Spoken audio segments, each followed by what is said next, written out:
Hello, എല്ലാവർക്കും സുഖമാണല്ലോ അല്ലേ? അപ്പോൾ നമ്മളിന്ന് ഉണ്ടാക്കുന്നതേ വൈകുന്നേരം ചായക്കൊപ്പമൊക്കെ കഴിക്കാൻ പറ്റിയ നല്ലൊരു സ്നാക്കാണ് കേട്ടോ. അപ്പോൾ ബ്രെഡ് വെച്ചിട്ടാണ് നമ്മളിത് ഉണ്ടാക്കാൻ പോണത്.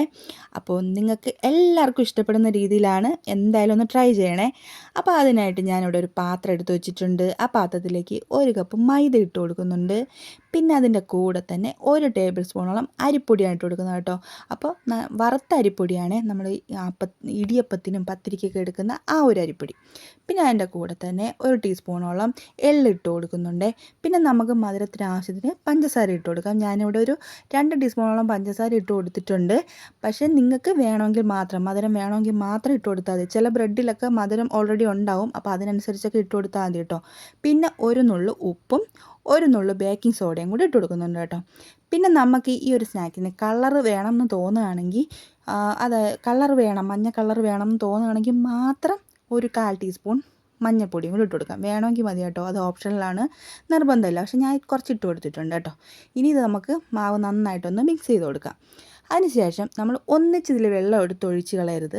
കാരണം ഇതിൽ നമുക്കെന്താ ഒരുപാടങ്ങ് ലൂസായി പോകാനും പാടില്ല, ഒരുപാടങ്ങ് കട്ടിക്കിരിക്കാനും പാടില്ല. ആ ഒരു പരുവത്തിൽ വേണം നമുക്ക് ഈ മാവ് ആക്കിയെടുക്കേണ്ടത്. അപ്പോൾ നമുക്ക് കുറേശ്ശെയായിട്ട് വെള്ളം ഒഴിച്ച് കൊടുത്ത് അതൊന്ന് മിക്സ് ചെയ്തെടുക്കാം കേട്ടോ.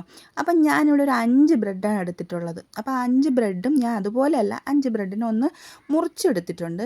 അപ്പോൾ ആ 5 ബ്രെഡിന് എത്രത്തോളം നമുക്ക് ഇതിൽ ഈ ഒരു മാവ് ഈ ഒരു മിക്സ് വേണം എന്നുള്ളതാണ് ഞാൻ ഈ കാണിക്കുന്നത് കേട്ടോ. അപ്പോൾ അതിൽ കൂടുതൽ വേണം എന്നുള്ളവർ, അതിൽ കൂടുതൽ ഉണ്ടാക്കുന്നുള്ളവർക്ക് അതിൽ കൂടുതൽ മാവൊക്കെ കൂടുതൽ ചേർത്ത് കൊടുക്കണേ. അപ്പോൾ നമ്മുടെ മാവ് കറക്റ്റ് റെഡി ആയിട്ടുണ്ട്. ഈ ഒരു പരുവത്തിലാണ് നമുക്ക് വേണ്ടത് കേട്ടോ. അപ്പോൾ എൻ്റെ ചാനൽ ആദ്യമായിട്ട് കാണുന്ന ആരെങ്കിലും ഉണ്ടെങ്കിലേ എൻ്റെ വീഡിയോസൊക്കെ ഇഷ്ടപ്പെടുകയാണെങ്കിൽ ഒന്ന് ലൈക്ക് ചെയ്യാനും സബ്സ്ക്രൈബ് ചെയ്യാനും എന്തെങ്കിലും അഭിപ്രായം പറയണമെങ്കിൽ അത് കമൻറ്റായിട്ട് അറിയിക്കാനൊന്നും മറക്കരുത് കേട്ടോ. അപ്പോൾ ബ്രെഡ് ഞാൻ ഈ ഒരു രൂപത്തിലാണ് ഒന്ന് മുറിച്ച് വെച്ചേക്കുന്നത്. നിങ്ങൾക്ക് ഇഷ്ടമുള്ള രൂപത്തിലൊക്കെ മുറിച്ചെടുക്കാവുന്നതാണ് കേട്ടോ. പിന്നെ അത് നമുക്കൊന്ന് പൊരിച്ചെടുക്കാൻ വേണ്ടിയിട്ട് ഒരു ചീനിച്ചട്ടി ചൂടാക്കാൻ വെച്ചിട്ടുണ്ടായിരുന്നു. അത് ചൂടായപ്പോൾ അതിലേക്ക് വെളിച്ചെണ്ണ ഒഴിച്ച് കൊടുത്തിട്ടുണ്ട് കേട്ടോ.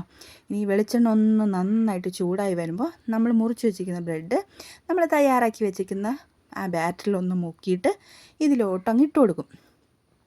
സംഭവം വലിയ പാടൊന്നുമില്ല കേട്ടോ. നമുക്ക് ചായ തിളയ്ക്കുന്ന സമയം കൊണ്ട് തന്നെ പെട്ടെന്നാക്കിയെടുക്കാൻ പറ്റും കേട്ടോ. അപ്പോൾ അത് നിങ്ങൾ ഇതുവരെ ഇങ്ങനെ ഉണ്ടാക്കി നോക്കിയിട്ടില്ലെങ്കിൽ ഇനി ഒരു പ്രാവശ്യം ഇങ്ങനെ ഉണ്ടാക്കി നോക്കാൻ മറക്കരുത് കേട്ടോ.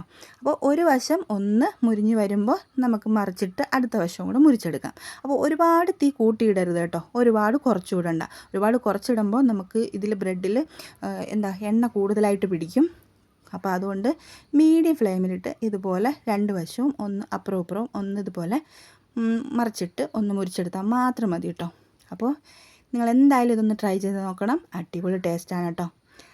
അപ്പോൾ ഓക്കേ.